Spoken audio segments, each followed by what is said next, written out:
Good afternoon, and thanks for joining the Insolvency and Restructuring Key Trends for H1 2024 with Ambition. We'll be covering some of the results from our most recent survey, and we'll also be followed by a Q&A session with some brilliant panelists. But before we go into that, let's go into some very, very quick intros for those that haven't had the pleasure of speaking with both of us.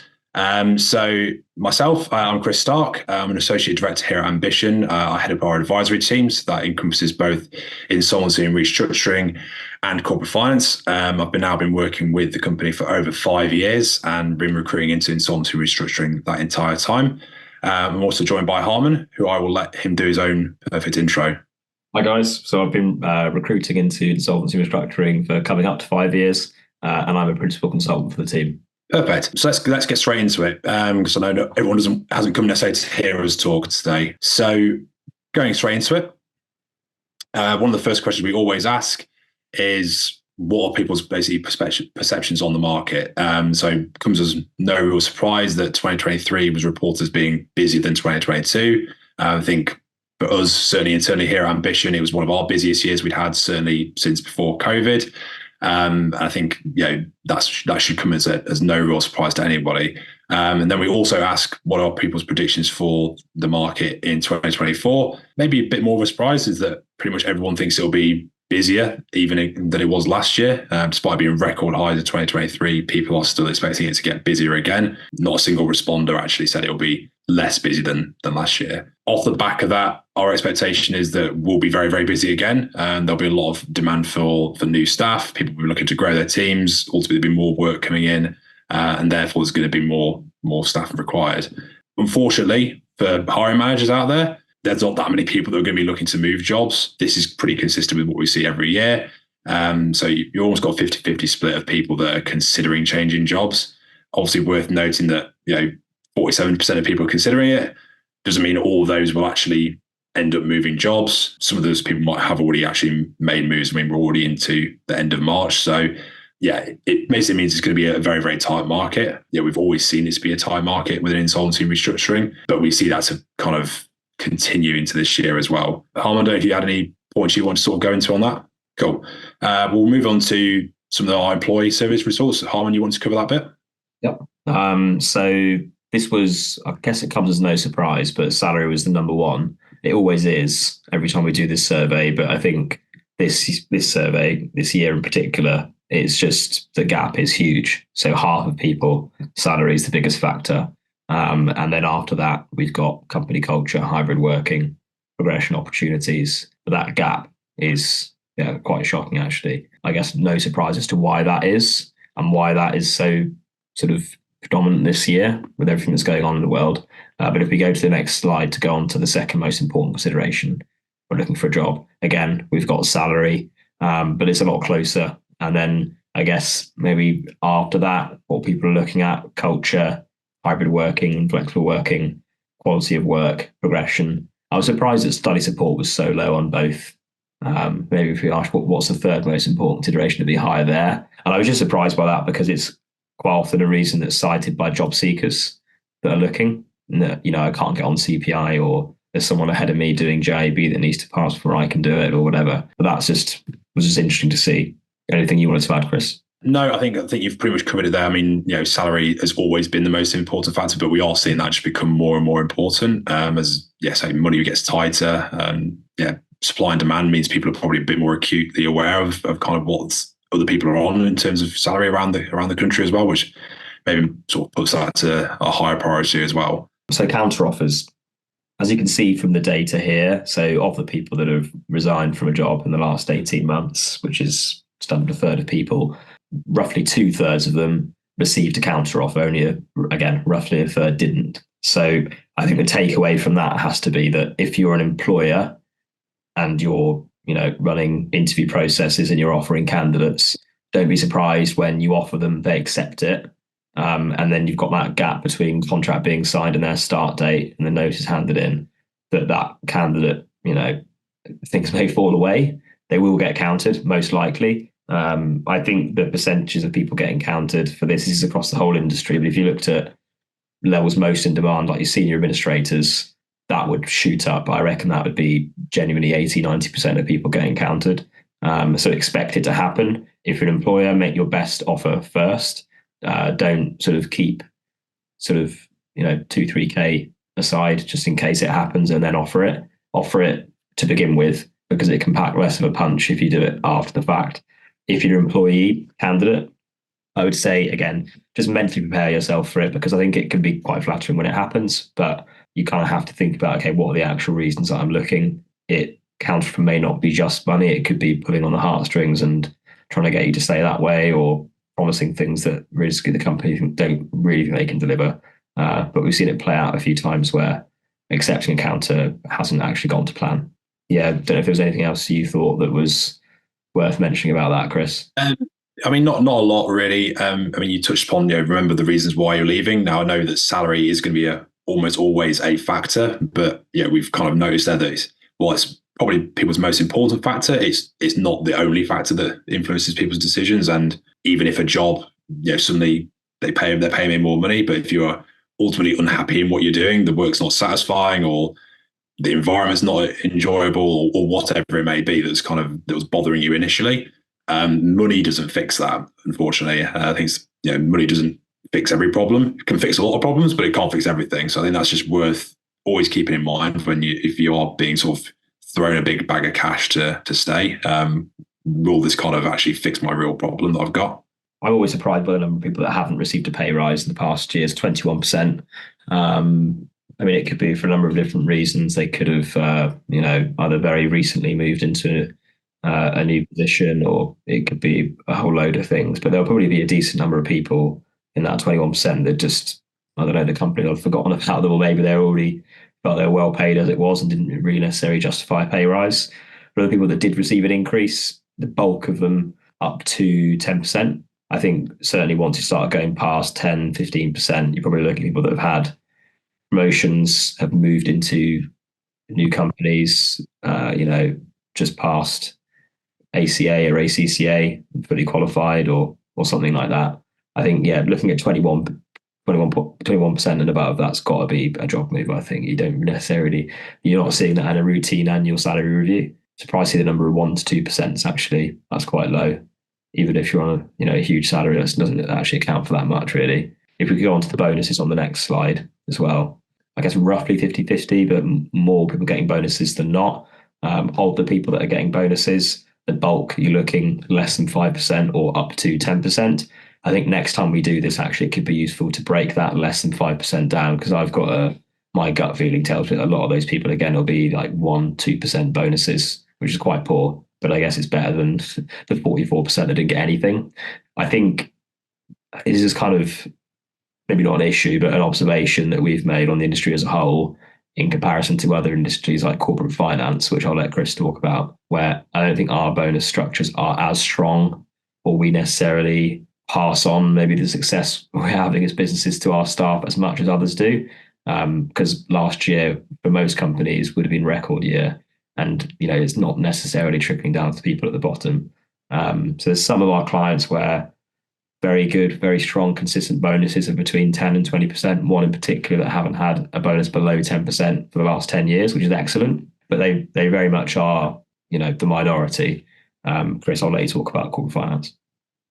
Corporate finance has got a culture that's, bonuses are expected. If we've done a certain number of deals, we've made this much profit, then the people that have been involved in that should get a return on that. I think insolvency restructuring is improving in that, but it's just a bit behind, I think, in terms of the sort of mindset around it. It's usually the work winners that will kind of see any return on that, whereas the people that are kind of actually on the ground, doing the case administration work, don't really maybe see any return on that, and they could be spending a lot.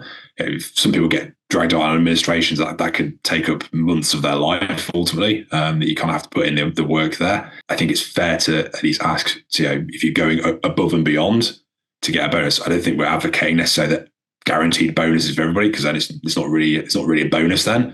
It should be for high performers, and it should be when the company's doing well. I think, like I say, given the year that most firms would have had, and we are saying most, not generalizing, everybody will have smashed it, but I think most firms generally had a pretty good year last year. There's probably a few firms that you could probably think, there should have been maybe more given out to their staff off the back of those results. So one, I guess, new question that we haven't typically always asked is very, very simple. Do you have an aspiration to become a licensed insolvency practitioner in the future? We thought these results were quite surprising. I'm not really sure what I expected the answer to be, but it probably wasn't this, to be honest.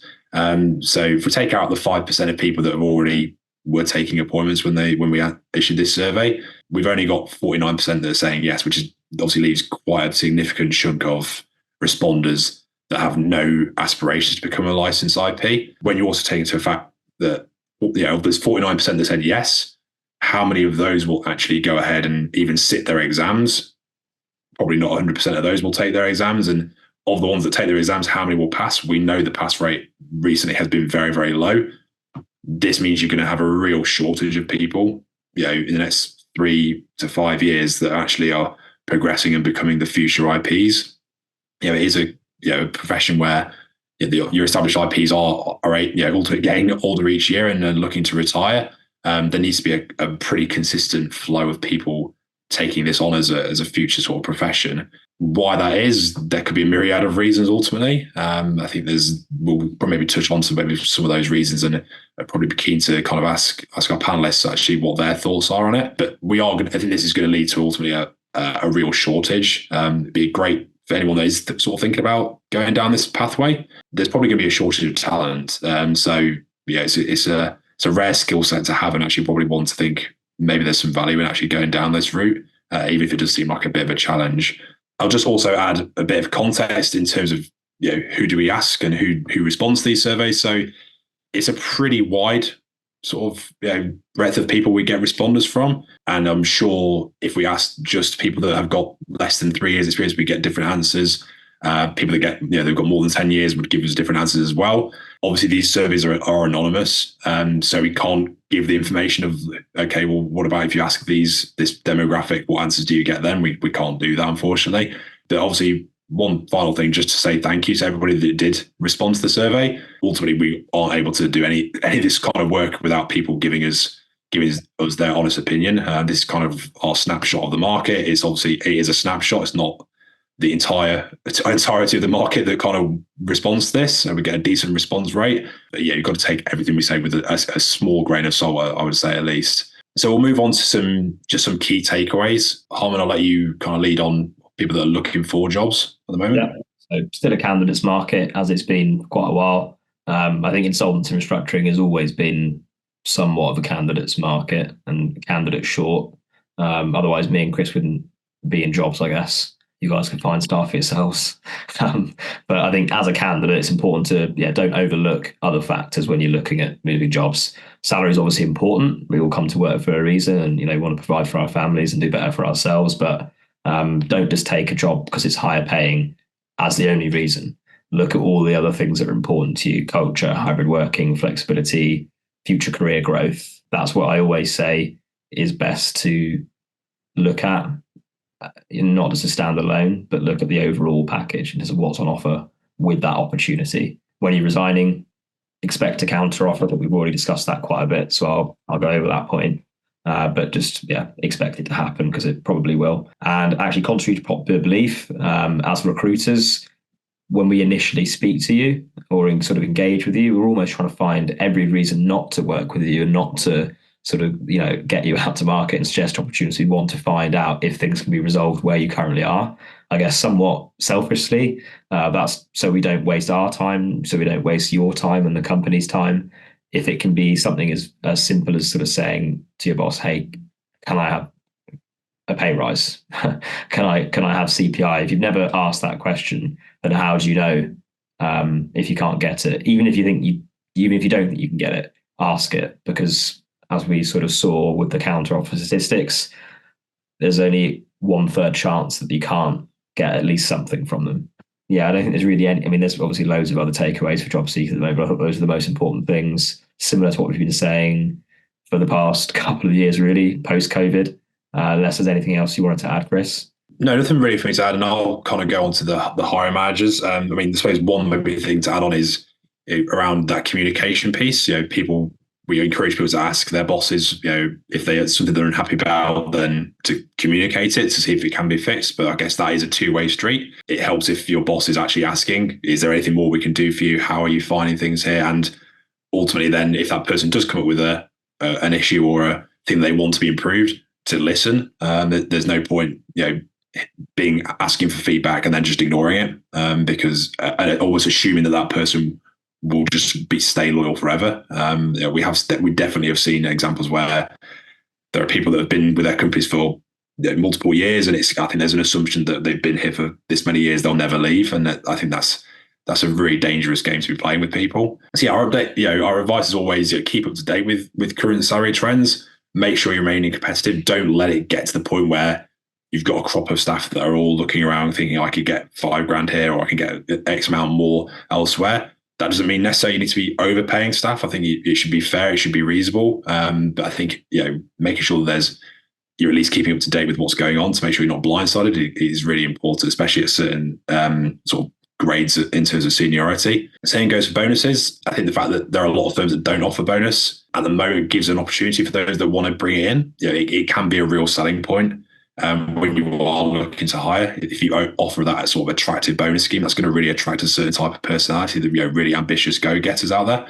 It's also a great way to retain people as well. If people feel like that their work is being rewarded, it's a great way to feel like they're being valued.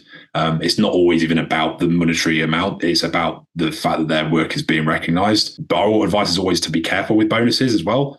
Make sure that there's a clear structure for how they're divvied up, and make it pretty as transparent as you really can. While bonuses are great, they can also be a bone of contention. I've had multiple conversations with people where they have had a bonus, but they're not even sure how it's been determined, how they've got it. They've heard what someone else has got. They don't feel like it's fair. Again, most people, if they know how it works and they can clearly see how a number has been reached, they can maybe be able to contest it, but ultimately they kind of knew what the rules were going into it. And it makes it a little bit more, people are generally a bit more content with it then. And then I guess one final bit of advice, and it's probably quite a big one, there's no one thing that any one person can do, is think about how we sort of creating the next generation of IPs. It's probably a shared responsibility. I think there's a lot that can be done to get better at this. I think a lot of firms maybe take their junior staff for granted. Are they really offering enough in terms of progression and offering this as a genuine career? Are they treating them as a resource just to sort of get a job done? That's great for the company, but for the individual there, they might not be able to see this as actually a long-term career. Keeping someone doing relatively menial tasks, it's no surprise that after 2 years of doing that someone might feel like, well, this is quite boring. I'm not going anywhere. I'm going to try something else. And that's a real shame when we hear people that have spent 2 years building up some half decent experience, clearly have potential, and then they ultimately jack it in because they just can't see a career long term. That's obviously each individual has their own situation, but I think companies can definitely do more to make this a more appealing career. I think also offering better salaries at the very, very entry level. That's how you attract the best people ultimately graduating from universities. If we're losing out to other industries, you're never going to get the best crop of people ultimately. They're going to go and do something else with their time. Harmond, if there's any bits you want to sort of touch upon there at all? Right, well, we're going to move on to our Q&A with Paul and Jennifer, because I know that people haven't necessarily come here to see us talk. So I'm going to stop sharing our screens. They're going to come off their screens now. Should be able to see all four of us now on screen. So we've got Paul Davies and Jennifer Stack. Paul, I'll let you do your intro first. Yeah, thanks, Chris. So I'm Paul Davies. I'm a partner and insolvency practitioner at James Cooper Criston. I've been working in turnaround and insolvency for around 25 years. And I'm the former president of the Turnaround Management Association here in the UK. And I'm Jen. I am a manager at Wilkin Chapman. I've been in insolvency for around 11 years now, and I've been working with Wilkin Chapman since January last year. Great. Thanks for joining us as well, guys. Appreciate we've just been saying how busy it is at the moment, so do appreciate you guys giving the time away. Paul, I'm going to start off with the first question for yourself. Obviously, Jen, feel free to jump in. As someone that's progressed all the way from an administrator up to being a licensed IP, what would you say are some of the most important attributes for someone that's looking to progress in his career? Yeah, it's sometimes really hard to sort of clarify which ones are the best to go for, but I think initially a willingness to learn, especially at those junior levels, willing to get involved, research, listen, a lot of listening, and we see that a lot from being around the office. It's surprising how much you pick up from people. Common sense is really helpful, I find, in insolvency. Empathy as well, because you are dealing with people, either directors or employees, that are going through one of the most difficult times that they'll go through. Commerciality is also another really important point. It's not all technical what we do. We do need that commerciality point as well. And obviously a love of spreadsheets, I think, is always helpful in our game. Yeah, certainly. I think to add to that, initiative is a huge thing, I think, here. And being able to sort of go off and suggest things to progress cases. It's very practical. It's very, how would you deal with these situations? If it was you in the real world, you're dealing with real people and real businesses. So the initiative to think outside the box about what you would do in that situation. I think those are some of the traits you'd need for recruitment as well. If you either decide you're going to change career, you can just switch over very easily. Harlan, you got some next one? Yeah. I was going to ask a question around ED&I. So, unless no one's heard of it, equality, diversity, and inclusion, particularly around gender parity within the industry.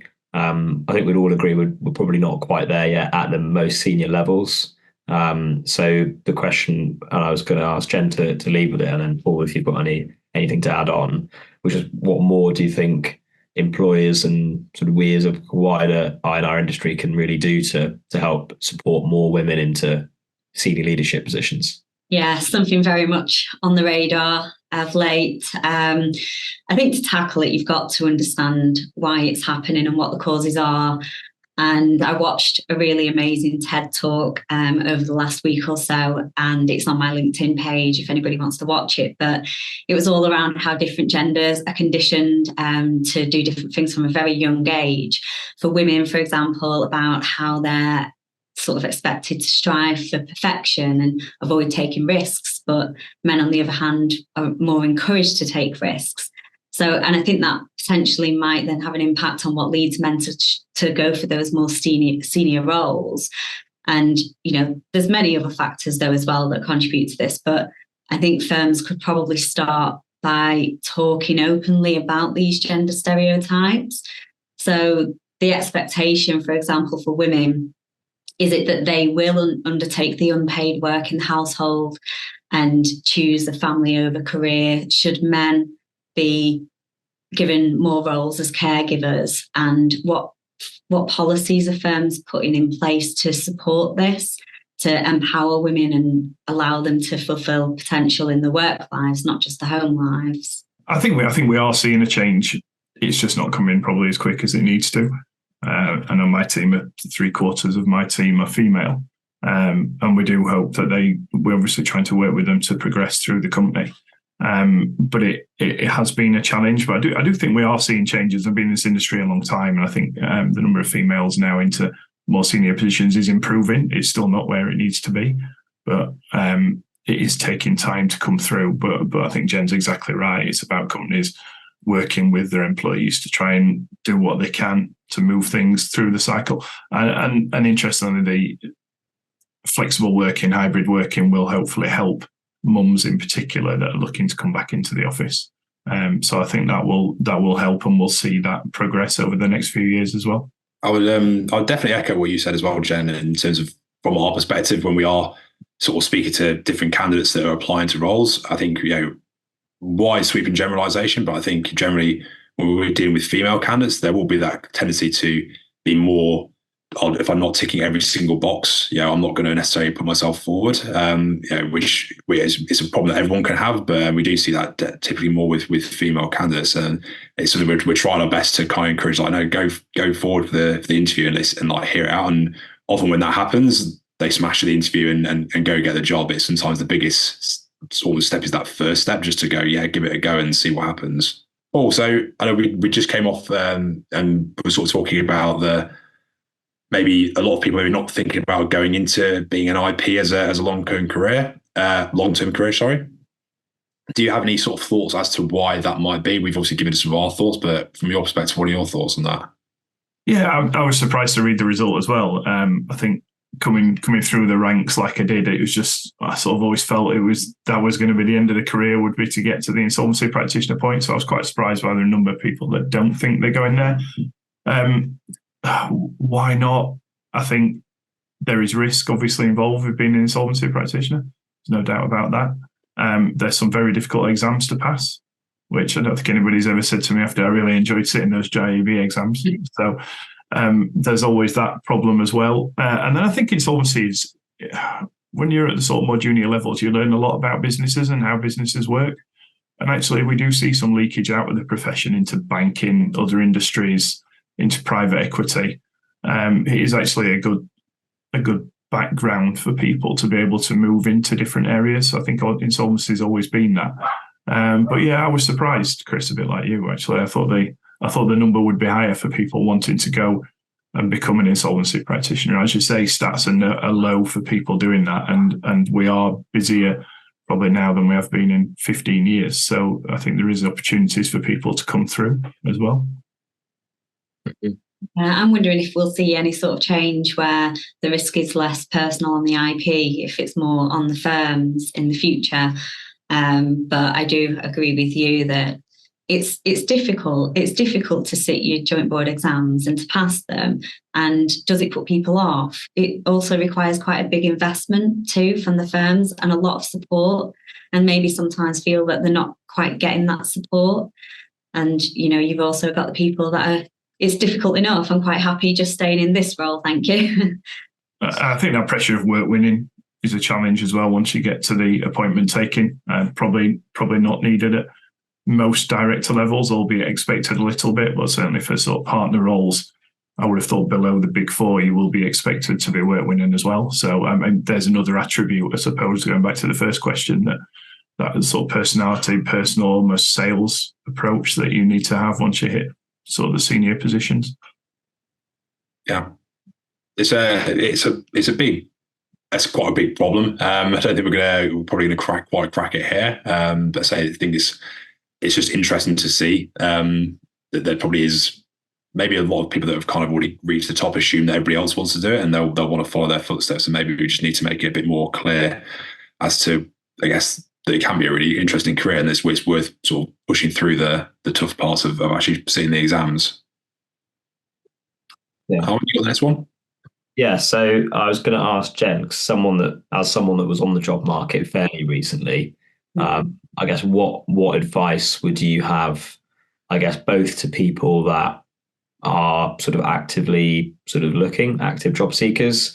I guess given that you had multiple offers that were on the table, some higher than others in terms of overall, like how did you come to a decision, and what sort of advice would you give also to prospective employers if they're competing for talent? Yeah, so this is interesting. It's obviously no secret insolvencies are soaring. The market's pretty buoyant. I don't think it's necessarily difficult to find a role. I think it's difficult to find the role that matches your values. So if you're looking for a job, that culture and the firm offering something that meets your values is so important. It has to be right, because otherwise you're going to walk, you're going to get fed up of it and say, right, this is enough, I'm going to try again. So for me, that's really important. And it's about having the right conversations and the right meetings before you accept a job, because, this is your opportunity to have those tough but honest questions with the employer around what their actual intentions are. So yeah, I did receive multiple job offers, but my decision to take the job with Wilkin Chapman wasn't based around salary, which is interesting because the stats that you show that most people are going for the salary. But that wasn't the case here. For me, it was around the calls that I'd been having and the meetings. It was all around what the role is actually going to entail. It was open discussions around progression.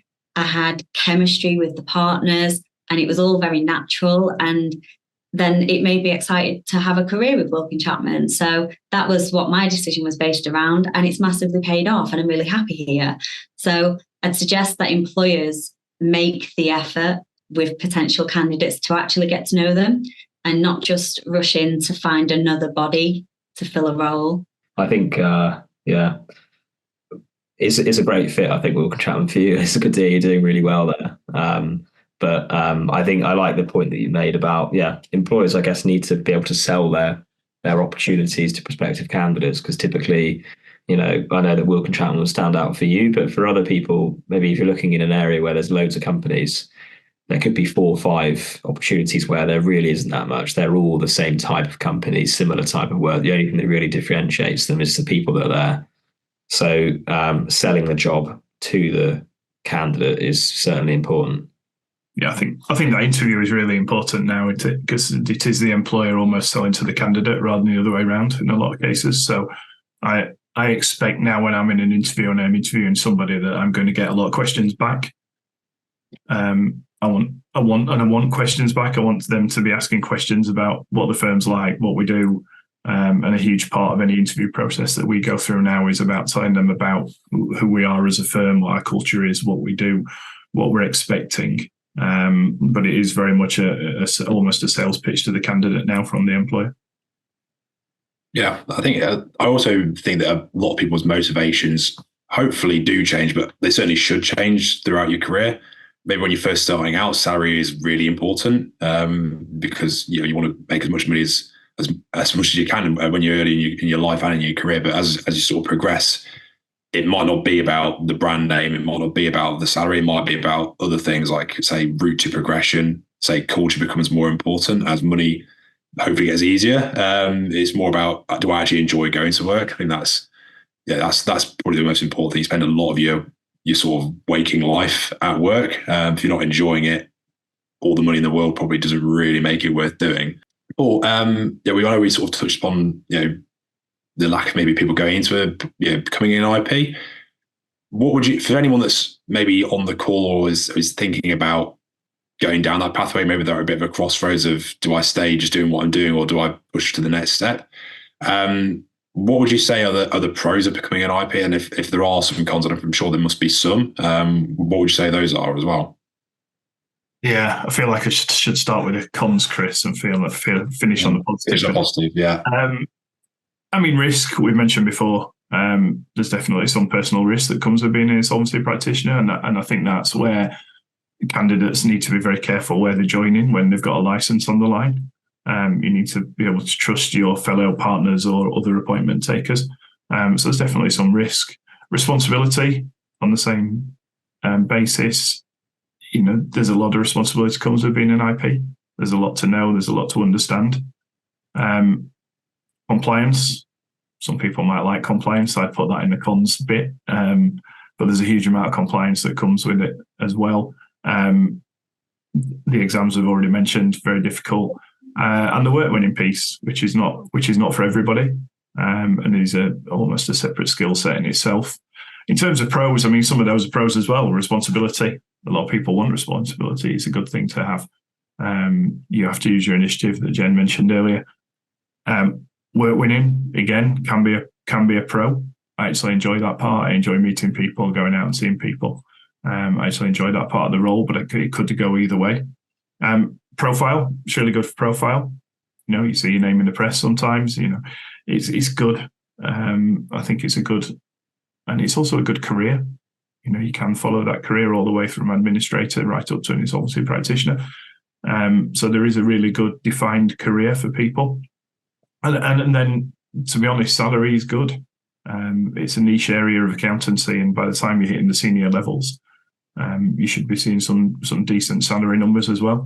We are in a profession that does pay well for those niche areas because there is a shortage of staff, as we've discussed. Experienced staff, there's a shortage of IPs, so there is going to be movement in the market, and that means pay is going to rise accordingly. Unless you tell me different, you'll know better than me. That's how it feels. So I think there are a lot of pros to the career as well. That's good to hear. That's good. That's really encouraging to hear that there's pros. Arwen, Jen, I don't know if you had anything you wanted to sort of add on to that as well. I think you hit the nail on the head with it is a great career.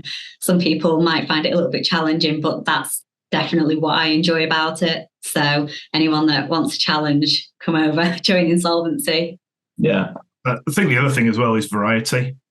The good thing about what we do is we have variety. We deal with different people all the time, all walks of life. We deal with different types of companies all the time. We've I've dealt with duck slaughterhouses and shoe shops and cannabis online sellers. There's such random businesses. It's great to have that variety as well. That's a bit I really enjoy. Definitely. I guess as a separate question for you both, but sort of to begin with, Jen, I know this has been a debate that's been done to death. So to our participants, we're going to talk about work from home, hybrid working. It's just something that's still, everyone's talking about. I guess what are your thoughts on that, Jen? Sort of the benefits on being in the office as opposed to being from home, or what? I guess, I can see the benefits, and we've already touched on this when we were talking about gender parity, that allowing that flexibility to manage home life and work life is really important. Controversially, and especially I think since COVID, where everybody was almost forced into that position, I prefer the office. I think work you differs from home you, and that isn't to say that the work you is inauthentic in any way, but that separation mentally as well is so important. So while, experienced staff, fine, if you were to have a couple of days a week or so working from home, you know what you're doing, you can get on with your job. More junior staff are going to find that really difficult, especially for me personally, hiring a lot of trainees. I feel they'd be disadvantaged if they weren't coming into the office. So they'd miss the conversations over the phone, or the conversations between staff, or the ability to just put the hand up and ask a question. And I think that they miss out on opportunities as well, just from being visible in the office. So, I'd never say to junior members of staff, right, you've got to come in all week and I'm going to work from home most of the week. I'd never ask them to do something that I wasn't going to do. So I do come into the office every day as well to support them. So it's all about setting examples and being present for people, whether it's above you or below you. But as well as that, you've got the fact that I think it's over 80% of our communication is indirect and is around body language. So if the only sort of visible conversation you're having is over a video call, you can see this, but you can't see what my hands are doing. You can't see what my feet are doing, how my legs are crossed, anything else, which is giving you cues for how I'm communicating with you. So getting out and getting into the office is important for that. And we're social animals. We need to be around people. You might have people at home, but it's nice to actually be with the people that you work with, considering you spend most of your time at work in your life, or for most of us we do. So it's nice to actually communicate directly in person with those people. I agree with that, but I feel like I have to speak because I'm sat here working from home. So I agree with all that. I think people, certainly junior levels, will learn a lot more from being in the office. I don't think there's any doubt about that. And actually, I'm London based, so we are seeing a large return to the office, which is a good thing. I agree. I think what employers need to do now is just have that flexibility, so they can work around people working from home if they need to, or if they want to, or if there's a specific reason. So I think a prescriptive, you must be in the office 5 days a week is going to put people off joining the firm now. So there does need to be that hybrid approach, but I totally agree that the more junior staff in particular will learn a lot more from everybody being in the office together. Definitely will. And I think it's actually more junior staff that are pushing the work from home movement, but potentially just seeing the kind of rose-tinted benefits of, great, I get to cut out commute, reducing costs that way, spending more time on my own life, but not really seeing what they're missing out on, sometimes because they've just not had the experience to know what they're missing out on. Yeah, it's I think I would definitely agree that it's you probably, from our perspective, we find more people at a junior level probably ask, or are more, I guess, pushy when it comes to having hybrid working. But there's probably an element of a lot of people maybe joined the industry during COVID, when it's actually your first introduction to work life where it is remote, and now it's like, hang on, I've got to go into the office 4 days or 3 days. Why? What? I didn't have to do that before. Why am I now required to do it? Whereas I'm kind of, makes me feel really old, but I joined this job and it was the idea of working from home one day was just alien. It wasn't going to happen. You had to have a really good reason to be working from home. Now it's kind of expected that you'll have some sort of hybrid. And Yeah, I mean, for most people, I think the job is more enjoyable when they've actually got a team environment. Definitely, we have had people that have definitely reached out to us, and part of the reason why they've wanted to leave is because they are working a lot of the time on their own, and they feel quite isolated, and they feel there isn't much of a. It's hard to have a culture over video calls. I think that's really tough to do. Was there anything that you wanted to kind of add on to that? Yeah, well, I mean, I do think that hybrid working, like the fact that's come about, is definitely a great thing for the industry, especially when you're looking at gender parity and stuff. It's useful. I mean, hybrid work. I live ages away from London, so it's useful that I have it. So I think it's a good thing we've got it. I think that the key thing is though, just having the option, having a nice balance.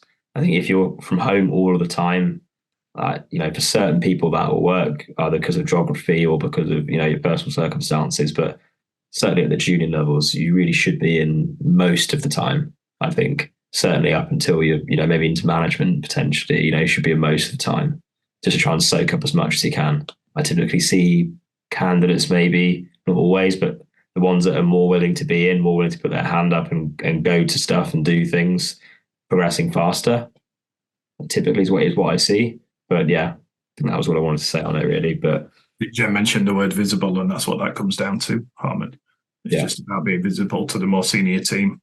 So when you're in the office more, when you are out and about more, when you're going to more events, when you're doing more internal events, all those things are really important, I think, as part of anybody's career. Yeah, definitely. We do have some more questions pre-prepared, but I'm also conscious of time. We've actually had a couple of questions come in sort of as we've been talking, so I want to make sure those questions get answered.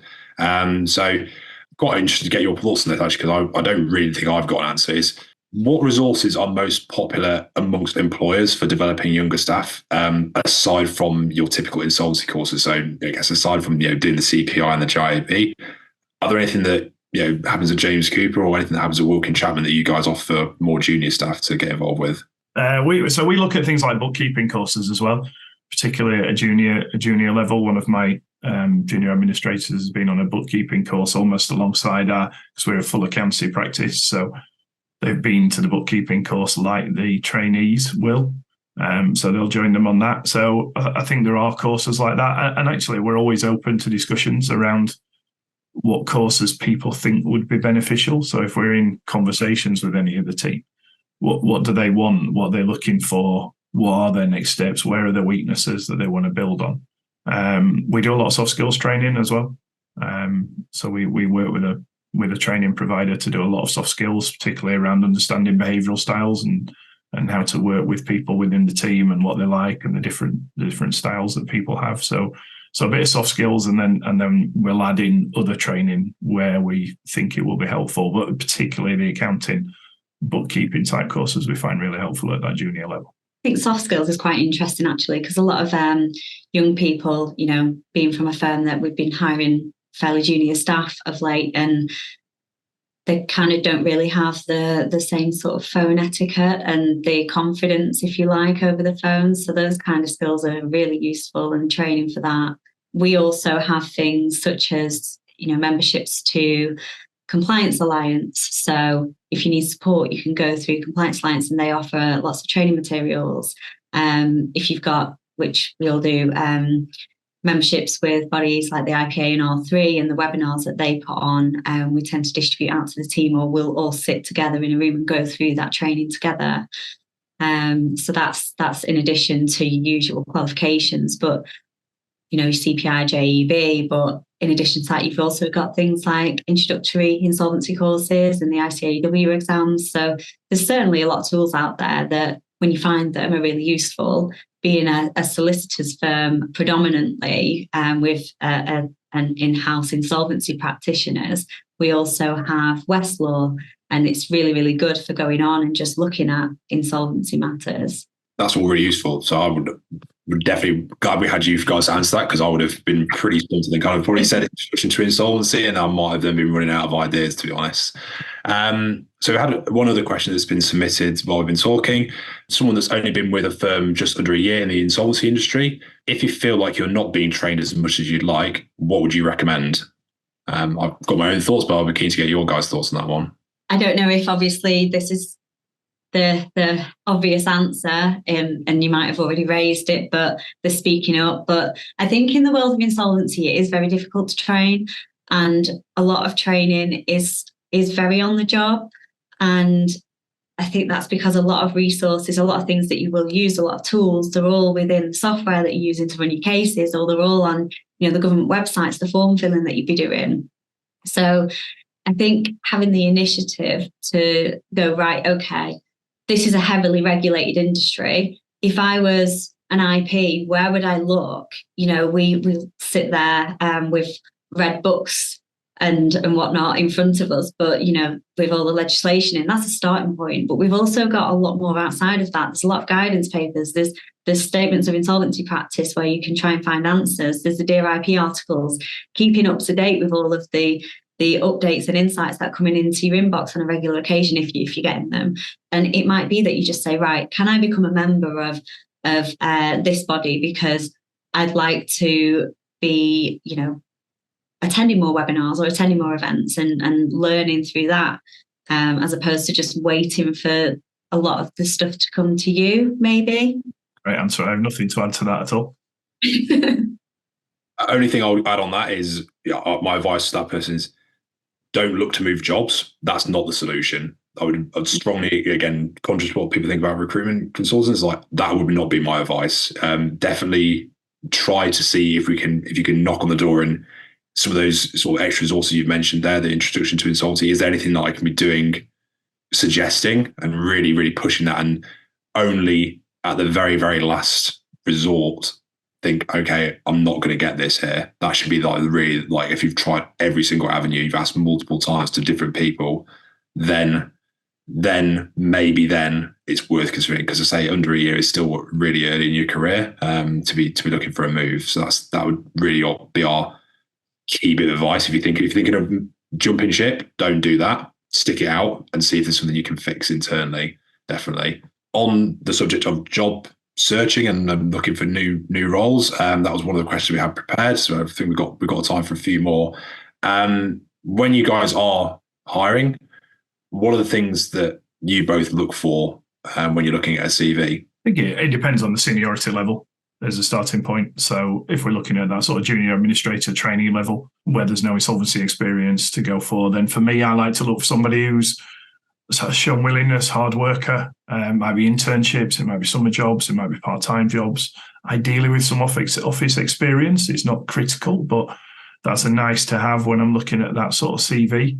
In the more seniors, then obviously experience and relevant experience is obviously important. Depending on the role we've got, we might be looking for some type of accounting or finance qualifications.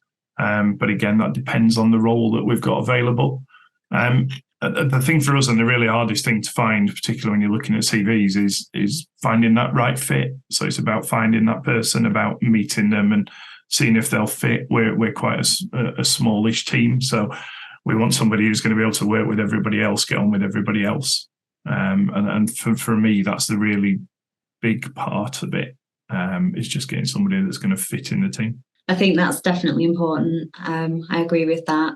From my perspective, I guess most of my recruitment and experience with that is around the more junior entry-level staff. And I guess typically what you'd look for when you're first filtering out a CV is some sort of academics, some sort of commitment to exams and things, because that gives you sort of a basic idea of the level that somebody's at. What I would say is that in my experience, that doesn't always give you everything that you want in a person. I've actually found that people who you might consider to be less academically competent are actually really good commercial thinkers and really good practical thinkers. And that goes a real long way. And especially if they're willing to try and learn all of the extra stuff as well. Some people don't learn by the traditional academic routes that we've got through schools and things. And this is, once you're in a job and in practice, it is more of a vocation. So I think, just trying to broaden the net a little bit and think a bit more openly is useful. Yeah, I agree with that. I think I have seen it very occasionally, but there was an occasion where introduced to like quite a senior level candidate, and they turned them down on the basis they didn't go to Russell Group University. And I thought, wow, I mean, for the position that you need them to do, this person's an amazing candidate. There also aren't lots of candidates like this, and does it really matter if they didn't go to a red brick uni? So I just thought it was a bit, it's a little bit backward to think like that. But I think maybe at the more experienced levels, let's say you're looking at sort of people that have got maybe 4 or 5 years under their belt, up to maybe managers or AMs potentially. What kind of things would you look out for there if they were joining your sort of respective companies? That's a good question. I mean, for us, we'd be looking for some useful experience. I don't think I'd be careful of somebody who was jumping around jobs. So if they'd had a lot of jobs to get to that point, that would concern me. But there might be genuine reasons. But it's a question I would definitely be asking.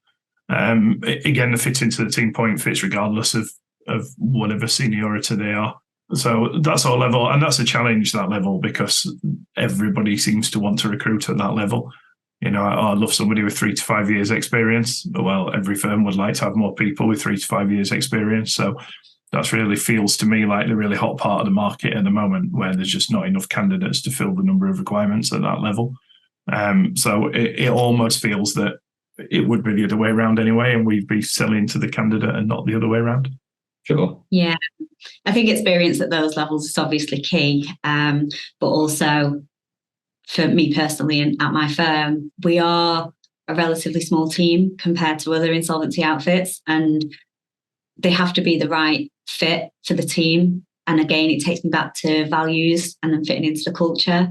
So that's certainly one of the biggest drivers, I think, for recruiting somebody into that role that already has the right level of experience. Yeah, I just want to go back to your university point as well, Harman. I didn't go to university. So those sort of comments really frustrate me, because it's not something that will hold anybody back. If the attributes are right and they're willing to get there, then that what university, or even if you went to university, is not particularly relevant. And we're seeing a lot more now coming through with school leavers as well, both into the firm across our whole accounting profession.